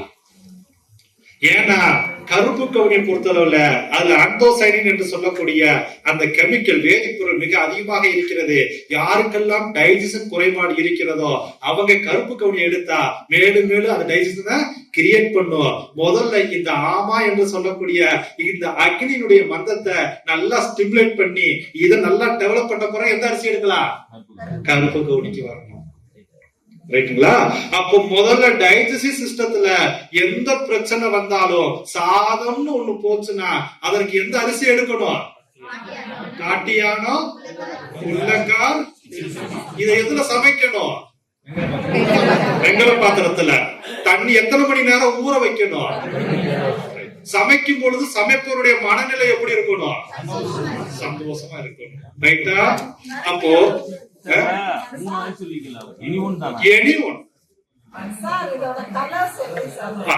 கலர் செலுத்த போயிட்டே இருக்கும். இந்த அரிசிய கூகுள் மேப்ல சர்ச் பண்ணி பாருங்க, கலர் வந்துடும். காட்டு யானம் சிகப்பு கலர்ல தான் இருக்கும். குள்ளக்கார் பழுப்பு கருப்பு நிறத்துல தான் இருக்கும். அப்போ டைஜஸ்டிவ் சிஸ்டத்துக்கு வரக்கூடிய எல்லா பாரம்பரிய அரிசிகளையும் ஊற வைக்க வேண்டிய கால அளவு 10 மணி முதல் 12 மணி நேரம். சரி, இந்த சாதத்தை இந்த அரிசியில சாதம் செஞ்சுட்டு காய்கறிகள், குறிப்பா இந்த டைஜஸ்டிவ் சிஸ்டத்துக்கு மட்டுமே செயல்படக்கூடிய காய்கறிகள்ல முதலாவதாக இருக்கக்கூடிய காய் வெண்பூசணிக்காய். ஆனா வெள்ளை பூசணிக்காய் மிகச்சிறந்த ஒரு டீடாக்ஸ். நம்முடைய எலக்ட்ரோ ஹோமியோபதியில ஐயா சொல்லி கொடுத்திருப்பாரு. எல்லாத்துலயுமே என்ன ஒரு கடைசியில இறந்து போனதுக்கு அப்புறம் டீடாக்ஸ் பண்ணக்கூடிய வேலையை செய்யணும். பெஸ்ட் டீடாக்ஸ் எதுன்னு கேட்டீங்கன்னா காய்கறிகள்ல முதலாவதாகவும் கடைசியாகவும் இருப்பது வெண்பூசணி தான். ஆனா இந்த வெள்ளை பூசணிய நம்ம சாப்பிட மாட்டோம். அதற்கு மாறா வெள்ளிக்கிழமை ஆச்சுன்னா அல்லது அமாவாசை ஆச்சுன்னா அல்லது காருக்கு வாங்கியாச்சுன்னா முன்னாடி சூடத்தை பத்த வச்சு அதை 3 சுத்து சுத்தி நடு ரோட்ல போட்டு உடைச்சு 2 வீலர்காரனை விட வச்சு அவனை ஆர்த்த ஹாஸ்பிட்டலுக்கு அனுப்புவான். அப்போ அங்க ரோட்ல உடைக்க வேண்டிய வெள்ளை பூசணிக்காய் எங்க உடைக்கணும்? வயிற்றுக்குள்ள உடைச்சா அந்த ஒட்டு மொத்தமான டைஜஸ்டிவ் சிஸ்டம் என்ன ஆகும்? நமக்கு இம்ப்ரூவ் ஆகும். அப்ப முதல் காய் வெண்பூசணிக்காய், இரண்டாவது காய் பீர்க்கங்காய். எப்படி சாப்பிடணும்? நீராவியில வேக வைத்து. அதுக்காக முன்னாடி அந்த கான்செப்ட் எடுத்தோம். முதல் காய் வெண்பூசணிக்காய், இரண்டாவது காய், மூன்றாவது காய் வாழைத்தண்டு. அப்ப வாழைத்தண்டு, வெண்பூசணிக்காய், பீர்க்கங்காய், இதனை நீங்கள் சாம்பார் செய்வதாக இருந்தாலும் சரி, கூட்டு செய்வதாக இருந்தாலும் சரி, பொரியல் செய்வதாக இருந்தாலும் சரி, அதனோடு இஞ்சியும் கொஞ்சம் சீரகமும் கட்டாயமாக சேர்த்து கொள்ள வேண்டும். அப்ப இஞ்சியும் சீரகத்தோடு சேர்ந்து இந்த வெள்ளை பூசணிக்காயும் பீர்க்கங்காயும் வாழைத்தண்டும் நீங்க தைரியமாக சாப்பிடலாம். சரி, இதனோடு சேர்ந்து ஒரு கீரை தேர்ந்தெடுக்க வேண்டும். அந்த கீரை எப்படிப்பட்ட கீரையாக இருக்கணும்னா எளிதில் டைஜஸ்டபிள் ஆகக்கூடிய கீரையாக இருக்க வேண்டும். அதுல 3 கீரைகள் முக்கியத்துவம் வாய்ந்ததாக இருக்கும். ஒன்று மணத்தக்காளி கீரை, இரண்டாவது சிறுகீரை, மூன்றாவது பொன்னாங்கண்ணி கீரை. அப்ப முதலாவது கீரை மணத்தக்காளி, இரண்டாவது கீரை, மூன்றாவது கீரை. என்ன காய்கறிகள்? முதலாவது காய், இரண்டாவது காய், மூன்றாவது. அதனோடு எதை சேர்க்க வேண்டும்? அப்ப இந்த காய்கறிகளையும் கீரைகளையும் எப்படி வேக வைக்க வேண்டும்?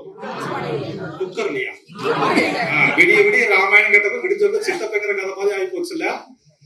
இட்லி பாத்திரத்தில் வேக வைக்க வேண்டும். அப்போ காய்கறிகளும் கீரைகளும் பாரம்பரிய அரிசி 3 சமைச்சாச்சு. இப்ப எந்த ரேஷியோல எடுத்துக்கிறோம்? நீங்க சாப்பிடக்கூடிய பக்குவத்து வரை அவர்களுக்கு பிடித்த மாதிரி. ஓகேங்களா? இவ்வளவு நேரம் கிடையாது. ஒரு சில பேத்துக்கு 10 நிமிடமே போதுமானதாக இருக்கும், ஒரு சில பேத்துக்கு 20 பரவாயில்லை. ஆனால் எப்படி வேக வைக்கணும்? அவ்வளவுதான். அப்ப இந்த ரேஷியோ எப்படி எடுக்கணும்னா, சாப்பாடு வைக்க வேண்டிய இடத்துல காயும் கீரை இருக்கணும். கூட்டு பொரியல் வைக்கிற இடத்துல என்ன இருக்கணும்? நம்மால என்ன செய்வா? சாம்பார் சாம்பார் சாம்பார், புளிக்குழம்பு புளிக்குழம்பு புளிக்குழம்பு, ரசம், மோரு, தயிர். அவங்க வீட்டு அம்மனி கொஞ்சம் புளிக்குழம்பு நல்லா காரம் வச்சுன்னா என்ன செய்வான்? மறுபடியும் நல்லா ரவுண்டு கட்டி அவனுக்கு உழுகும். பேனா 5 வச்சிருவா, தொடச்சு வச்சு மறுபடியும் புளிக்குழம்பு ரவுண்டுக்கு வருவான். ஆனா அந்த கூட்டு பொரியல் எப்படி எடுத்துக்கிடுவாங்க? அப்போ நீங்க எப்படி சாப்பிடணும்? காயும் கீரையும் எங்க இருக்கணும்? அடுத்த பிளேட்லயா இருக்கும். சாதம் சாப்பிடக்கூடிய அளவுல காயும் கீரையும் சாப்பிடணும். கூட்டு பொரியல் எவ்வளவு சாப்பிடுவீங்களோ அந்த அளவுக்கு தான் அரிசி சாதம் எடுக்கணும். ஏன்னா ஆல்ரெடி அரிசி சாதத்தை தின்னு தின்னு தின்னு தின்னுதான் நோயாளியா உட்காந்துருக்கோம். அப்போ கொஞ்ச நாளைக்கு அரிசி சாதம் சாப்பிடுவதை தவிர்ன்னு சொன்ன யாரும் கேட்க மாட்டீங்க. அப்போ உடல்நிலை சரியாகிற வரை அரிசியை இந்த விதத்துல எடுத்துக்கிட்டு காயும் கீரையும் இப்படி எடுத்துக்கிட்டு வந்தீங்கன்னா, இந்த காம்பினேஷன்ல நீங்க எடுத்தீங்கன்னா நிச்சயமாக acute and chronic any digestive சிஸ்டத்துல இம்பேலன்ஸ் ஆக இருக்கக்கூடிய அனைத்தும் முழுமையாக குணமாகும்.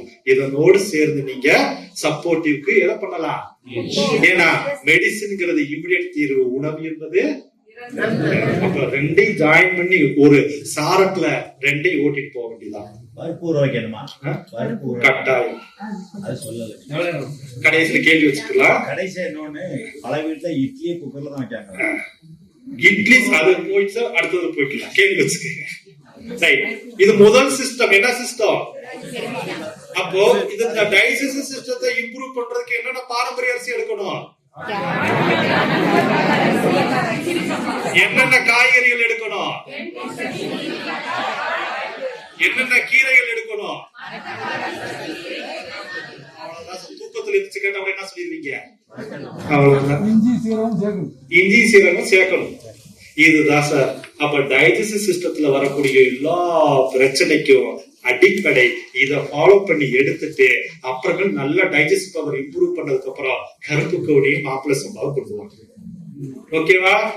ரைட். இரண்டாவது சிஸ்டத்துக்கு போகலாம். இரண்டாவது சிறு நீரக மண்டலம்.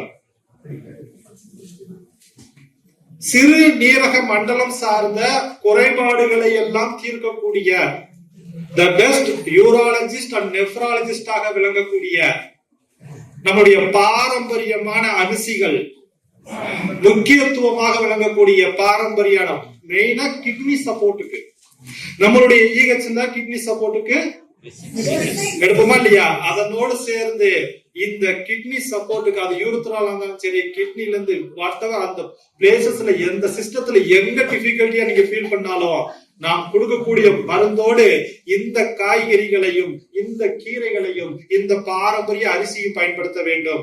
அப்ப கிட்னி சிஸ்டத்தை இம்ப்ரூவ் பண்ணக்கூடிய அற்புதமான பாரம்பரிய அரிசிகள்ல முதலாவதாக இருப்பது துய்யமல்லி.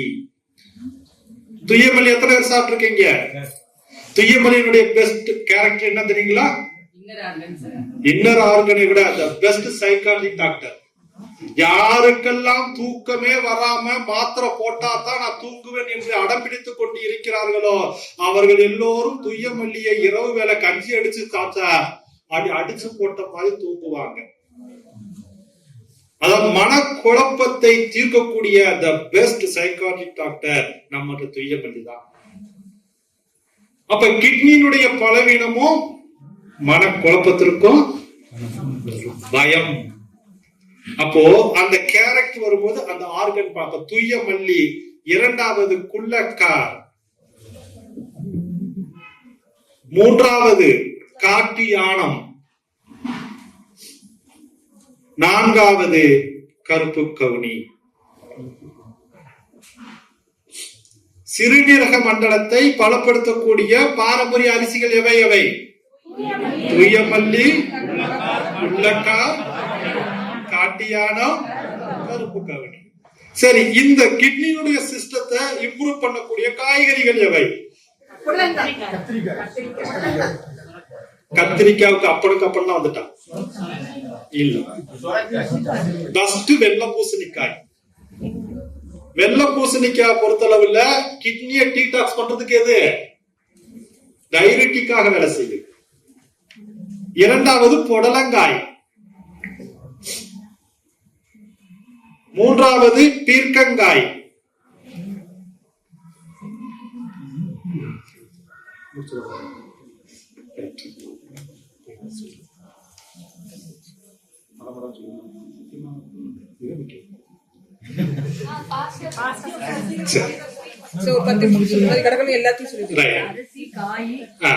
அப்ப சிறுநீரக மண்டலத்துக்கு தேவையான பாரம்பரிய அரிசி துய்யமல்லி, குள்ளக்கார், காட்டியானம், கருப்பு கவுனி.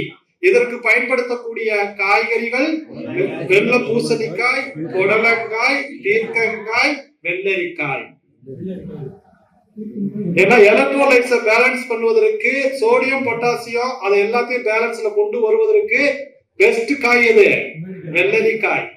கீரைகள் என்று பார்த்தோம்னா மணத்தக்காளி, பொன்னாங்கண்ணி, முடக்கருத்தான் கீரை. அப்போ இந்த 3 கீரைகளும், இந்த 4 காய்கறிகளும், இந்த 4 வகையான பாரம்பரிய அரிசியும் சிறுநீரக மண்டலம் சார்ந்த குறைபாடுகளை எல்லாம், சிறுநீரக மண்டலங்களில் ஏற்படக்கூடிய இம்பேலன்ஸை பேலன்ஸ் பண்ணக்கூடியது. அடுத்தது வேகமா சொல்றேன், அதுல உங்களுடைய கைப்பக்குவம். கருவேப்பிள்ளை, கொத்தமல்லி, புதினா. அடுத்தது நரம்பு மண்டலம். நரம்பு மண்டலத்தை பலப்படுத்தக்கூடிய, நர்வஸ் சிஸ்டத்தை ஸ்டிமுலேட் பண்ணக்கூடிய பெஸ்ட் பாரம்பரிய அரிசிகள் ஒன்று துய்யமல்லி, இன்னொன்று மாப்பிள்ளை சம்பா, மூன்றாவது கருப்பு கவுனி. நீங்க முடிச்சதுக்கு அப்புறம், சாப்பிட்டு முடிச்சதுக்கு அப்புறம் நீங்க ஃப்ரீயா இருந்துச்சுன்னா உங்களுக்கு என்ன சந்தேகம்னா கேளுங்க. இப்ப சீக்கிரம் முடிக்க சொல்லிட்டார். 10 நிமிஷத்துல 12 காய் முடிக்கும். 12 சிஸ்டத்தையும் பார்க்கணும். ஓகேங்களா? அப்போ இந்த நரம்பு மண்டலத்தை பலப்படுத்தக்கூடிய பாரம்பரிய அரிசியில துய்ய மல்லி, மாப்பிள்ளை சம்பா, கருப்பு கவுனி, இதனோடு எந்த நரம்பு மண்டலத்தை வலுப்படுத்துவதற்கு உதவக்கூடிய காய்கறிகள் கொத்தவரங்காய், இரண்டாவது கத்திரிக்காய், மூன்றாவது தேங்காய். இந்த கொத்தவரங்காயும் கத்திரிக்காயும் தேங்காயோடு சேர்ந்து பூண்டு, இஞ்சி இந்த இரண்டையும் சேர்க்க வேண்டும். இந்த 5 காம்பினேஷன்ல காய்கறிகளை எடுத்துக் கொள்ளலாம். கீரைகள் என்று பாத்தீங்கன்னா யாருக்கெல்லாம் நர்வஸ் சிஸ்டம் பலவீனமாக இருக்கிறதோ அவர்கள் எடுக்கக்கூடிய முக்கியமான கீரைகள், 1 பொன்னாங்கண்ணி, 2வது வல்லாரை, 3வது பிரம்மி. வல்லாரையினுடைய இன்னொரு டைப் வல்லாரை, பிரம்மி அண்ட் பொன்னாங்கண்ணி. இந்த 3 கீரைகளும் இந்த காய்கறிகளும் இந்த பாரம்பரிய அரிசியும் மெயினா நம்மளுடைய சென்ட்ரல் நர்வ் சிஸ்டத்துல இருந்து எல்லா நர்வ் சிஸ்டத்துக்கும் ஸ்டிமுலேட் பண்ணக்கூடியதாக இருக்கும். இதெல்லாம் உண்மையா இல்லையாங்கிறத நான் சொன்னதுனால யாரும் நம்பவே வேண்டாம். வாய்ப்புகள் இருந்தால் நீங்க எல்லாம் கொண்டு போய் லேப்ல கொடுத்து டெஸ்ட் பண்ணி பாருங்க. அதையெல்லாம் பேலன்ஸ் இம்பேலன்ஸ் பண்ணக்கூடிய நியூட்ரிஷன் எல்லாம் இதுல அடாப்ட் பண்ணி இருக்கும். 4வது தசவாயுக்கள் மண்டலம் என்று சொல்லக்கூடிய வாயு மண்டலம். இந்த வாயு மண்டலத்தை பேலன்ஸ் பண்ணக்கூடிய பாரம்பரியமான அரிசிகள்ல முதலாவதாக இருக்கக்கூடிய அரிசி காட்டு யானம், 2வது அரிசி நவரா அரிசி, நவரா பெஸ்ட் மெடிசின், 3வது இலுப்பைப்பூ சம்பா.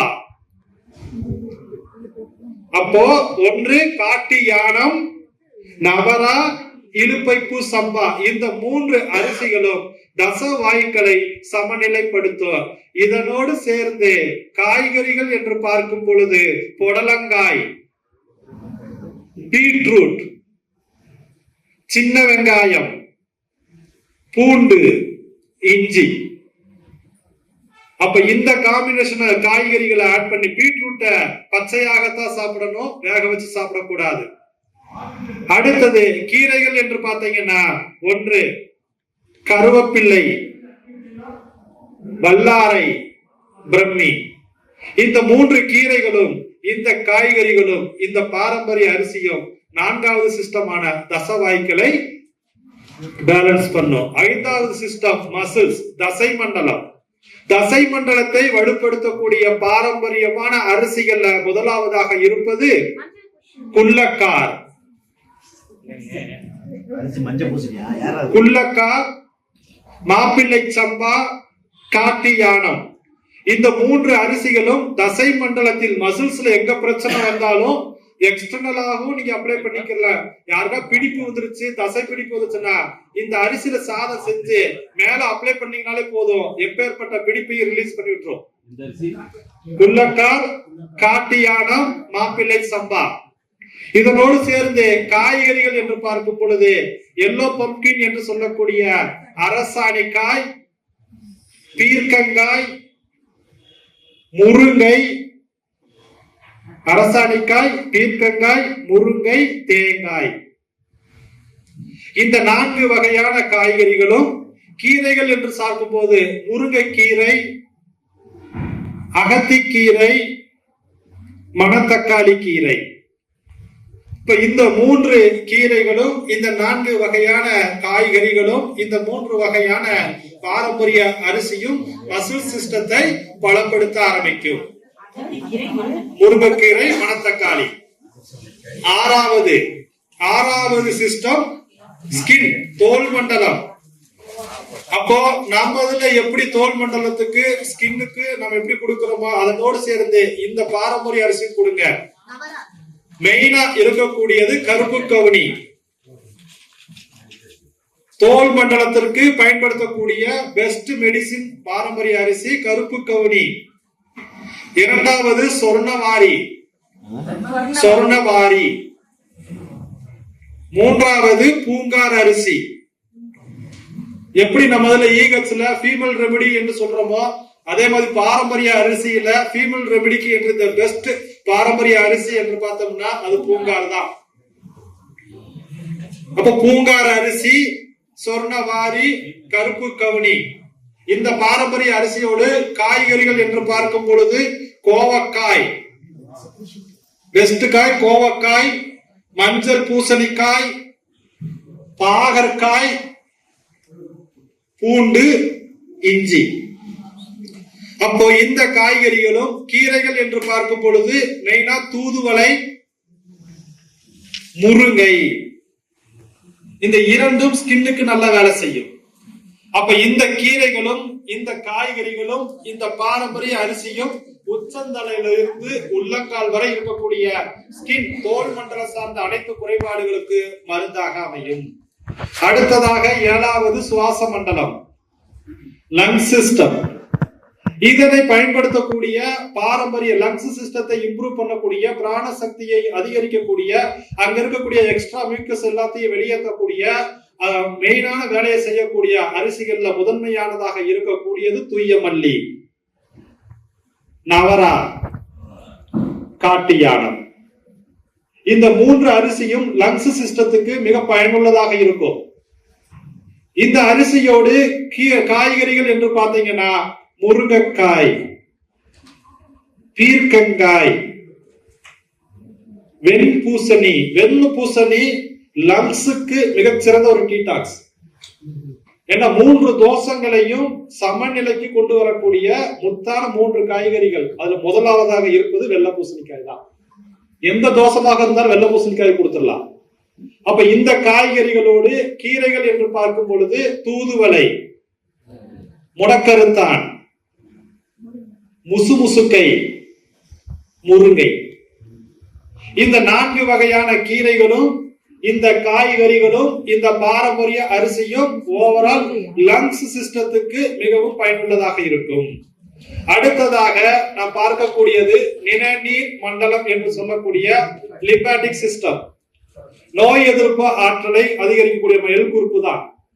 அப்போ அது பண்ணக்கூடிய அனைத்து வேலைகளுக்கும் நம்மகிட்ட இருக்கக்கூடிய பாரம்பரியமான அரிசியில ஃபர்ஸ்ட் இருக்கக்கூடிய அரிசி என்று பாத்தீங்கன்னா குள்ளக்கார், கருப்பு கவுனி, காட்டு யானம். குள்ளக்கார், கருப்பு கவுனி, காட்டு யானம். காய்கறிகள் என்று பாத்தீங்கன்னா முருங்கைக்காய், புடலங்காய், பீர்க்கங்காய். காய்கறிகள் என்று பார்க்கும் பொழுது இதனோடு சேர்ந்து சேப்பங்கிழங்கு எடுத்துக்கொள்ள வேண்டும். சேப்பங்கிழங்கு கருணையோடு சேர்ந்து இன்னொரு கிழங்கு சேப்பங்கிழங்கு. யானையினுடைய கால் தடத்தை போல இருக்கும் சேப்பங்கிழங்கு. பிடிக்கருணை சொல்லுவோம் இல்லையா, அதுவும் ஒரே பேர் தான். அப்ப இந்த காய்கறிகளோடு இந்த பாரம்பரிய அரிசியை எடுத்துக்கிட்டு என்ன கீரைகள் இருக்குன்னா அகத்தி, முருங்கை, பொன்னாங்கண்ணி. அகத்தி, முருங்கை, பொன்னாங்கண்ணி. அப்ப இந்த கீரையோடு இந்த காய்கறிகளோடு இந்த பாரம்பரிய அரிசிய நீங்க நாம எடுக்கக்கூடிய அந்த மருந்துகளோடு இதனையும் பரிந்துரைத்தால் நிச்சயமாக லங்ஸ் சிஸ்டத்தில் இருக்கக்கூடிய எப்பேற்பட்ட பிரச்சனைக்கும் நிரந்தர தீர்வை தரும். நிணநீர் மண்டலத்துக்கு எலும்புறுப்பு வேலை செய்யக்கூடிய அனைத்திற்கும் செய்யும். அடுத்ததாக போன் சிஸ்டம், எலும்பு மண்டலம். எலும்பு மண்டலத்தை வலுப்படுத்தக்கூடிய பாரம்பரியமான அரிசிகள காட்டு யானம், மாப்பிள்ளை சம்பா, நவரா அரிசி. மாப்பிள்ளை சம்பா, காட்டு யானம், நவரா அரிசி. காய்கறிகள் என்று பார்த்தோம்னா தேங்காய், பீர்க்கங்காய், முருங்கைக்காய், மஞ்சள் பூசணிக்காய். கீரைகள் என்று பார்த்தோம்னா ரிச்சஸ்ட் கால்சியம் இருக்கக்கூடிய அனைத்து மொத்தம் 127 வகையான கீரை தமிழ்நாட்டில் இருக்கு. அந்த 127 வகையான கீரையில 3 கீரை மட்டும்தான் ரிச்சஸ்ட் கால்சியம் நிறைந்திருக்கிறது. அதுல முதலாவதாக இருக்கக்கூடிய கீரை புளிச்சக்கீரை. கால்சியம், கோக்ரா சட்னி பண்ணுவாங்க தெரியுமா, அது பயங்கரமான புளிச்சக்கீரை, கால்சியம் அதிகம். 2வது தூதுவளை, 3வது தமிழ்நாட்டில் இருக்கக்கூடிய அகத்திக்கீரை. அகத்தியும் தூதுவளையும் புளிச்சக்கீரையும் கால்சியம் டிபிஷியன்சி ஏற்படுறவங்களுக்கு அற்புதமாக வேலை செய்யும். அப்போ இந்த கீரைகளும் இந்த காய்கறிகளும் இந்த பாரம்பரிய அரிசியும் எலும்பு மண்டலத்தை வலுப்படுத்த உதவும். ஓகேங்களா? இதனோடு அடுத்ததாக நாளமில்லா சுரப்பி மண்டலம். நாளமில்லா சுரப்பி மண்டலத்தை சரி செய்யக்கூடிய இப்ப தைராய்டுக்கு எனி டைப் ஆஃப் ஹார்மோன் இம்பேலன்ஸுக்கு தி பெஸ்ட் ட்ரெடிஷனல் மெடிசன் பாரம்பரிய ரைஸ் எது எடுத்துக்கிட்டீங்கன்னா கருப்பு கவுனி, சொர்ணவாரி, காட்டியானம். கருப்பு கவுனி, சொர்ணவாரி, காட்டியானம் இந்த பாரம்பரிய அரிசியும் காய்கறிகள்ல கம்பல்சரியாக தினந்தோறும் ஒரு எலும்புச்சம்பளம், வாழைப்பூவு, பீர்க்கங்காய், அதனோடு சேர்ந்து இஞ்சியும் மிளகும். கீரைகள் என்று பார்த்தோம்னா மணத்தக்காளி, தூதுவளை, முடக்கருத்தான். அப்ப இந்த கீரைகளும் இந்த பாரம்பரிய அரிசிகளும் இந்த வகையான காய்கறிகளும் எனி ஹார்மோன் இம்பேலன்ஸ், குறிப்பா நல்ல வேலை செய்யக்கூடியது யாருக்கெல்லாம் ஈஸ்ட்ரோஜன் ரொம்ப லோவா இருக்கோ அந்த ஈஸ்ட்ரோஜனை ஸ்டிமுலேட் பண்ணக்கூடிய அற்புதமான இதுதான் ஹைப்போ தைராய்டுக்கு இந்த பாரம்பரிய அரிசி நல்லா ஹெல்ப்ஃபுல்லா இருக்கும். அதுக்கடுத்து நாளமுள்ள சுரப்பி மண்டலம்.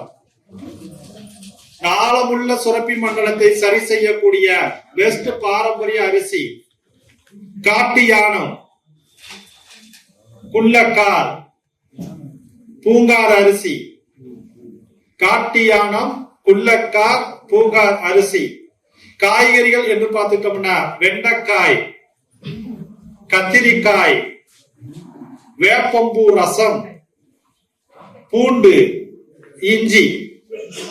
இதனோடு சேர்ந்து கீரைகள் என்று பார்க்கும் பொழுது தூதுவளை, சிறுகீரை, பொன்னாங்கண்ணி.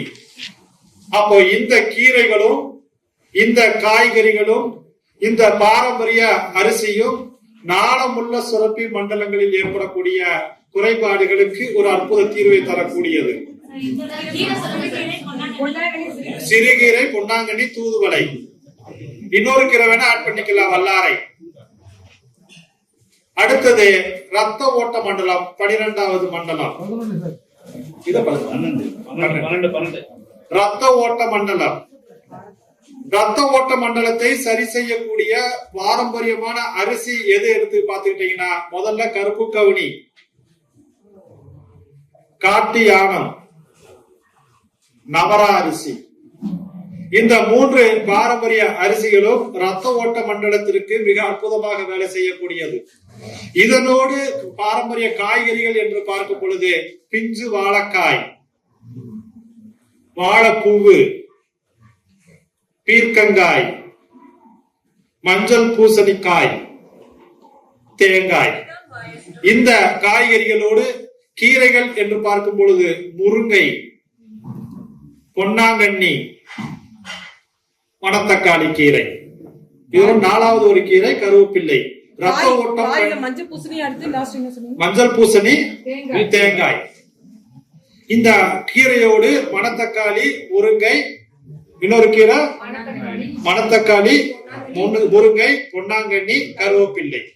அப்ப இந்த 4 வகையான கீரைகளும் இந்த காய்கறிகளும் இந்த பாரம்பரிய அரிசியும் ரத்த ஓட்ட மண்டலங்களில் ஏற்படக்கூடிய தடை கற்களை எல்லாம் முற்றிலுமாக நீக்க ஆரம்பிக்கும். அப்போ கொடுத்திருக்கக்கூடிய இந்த 1 மணி நேரம் ஆச்சுல இல்லையா?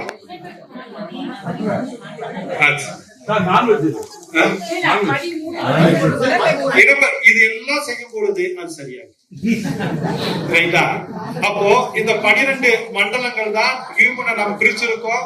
இத நீ எடுக்கக்கூடிய எலக்ட்ரோபதி பிராக்டிஸோடு சேர்ந்து இந்த பாரம்பரிய அரிசியையும் கீரைகளையும் காய்கறிகளையும் பயன்படுத்தி பாருங்க. நிச்சயமா பலனை உணர்வீங்க. ஏன்னா அந்த அனுபவம் இயற்கை மருத்துவத்தை நான் கொடுத்துக்கிட்டு இருக்கோம்.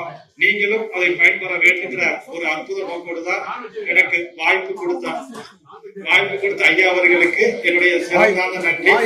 வாழ்க வளமுடன். நன்றி நன்றி நன்றி. அப்புறம் தனியா பேசு. அற்புதமான செஷன். மன்னிக்கணும், நேரம் குறைவாக இருக்கக்கூடிய காரணத்தினாலதான். ரொம்ப அற்புதமான செஷன், ரொம்ப அற்புதமா கொண்டு போயிட்டு இருக்கிறாப்ல. ஆனா நம்ம அடுத்தடுத்து நம்ம ஈவினிங் 4 o'clock முடிக்க வேண்டிய சிச்சுவேஷன் இருக்கிறதுனால இந்த ப்ரோக்ராம் கொஞ்சம் வேகமா போக வேண்டிய சிச்சுவேஷன் ஆயிட்டு, வாய்ப்பு கிடைத்தால் கண்டிப்பாக அவரோடு நம் ஆன்லைனில் கலந்து கொள்ளலாம். அந்த ஒரு சிச்சுவேஷன் நமக்கு நடக்கும். மிம்ஸ் சார்பாவே நம்ம ஒரு செஷன் போடலாம். அப்போ நீங்க தெளிவா இன்னும் நிதானமா கத்துக்கலாம். Thank you very much. Thank you sir. நன்றி. ஆக்சுவலா எதிர்பார்க்கல, கோவை பாலா கொழுந்து விட்டு எரிஞ்சிட்டாரு. சோ பக்காவான சப்ஜெக்ட். சோ டைம் பத்தல. சோ நீங்க விருப்பப்பட்டீங்கன்னா மிம்ஸ்லயே வந்து ஐயா கோவை பாலா அவர்களை வச்சு ஒரு class, naturopathy class, diet and nutrition class வந்து மிம்ஸ்லயே அரேஞ்ச் பண்ணிடலாம். ஓகேவா? ஓகேவா? டன். கிளாஸ் நல்லா இருந்ததா? என்ஜாய் பண்ணீங்களா? ஓகே, உங்க டயட்டை ஸ்டார்ட் பண்ணுங்க போய். ஆனா அது உண்மையான டயட் இல்ல, இருந்தாலும் டயட்டை ஸ்டார்ட் பண்ணுங்க. சோ மிம்ஸ் சார்பாக டாக்டர் கோவை பாலா அவர்களுக்கு உங்களின் சார்பாகவும் இந்த பொன்னாடையை பொத்துகிறோம்.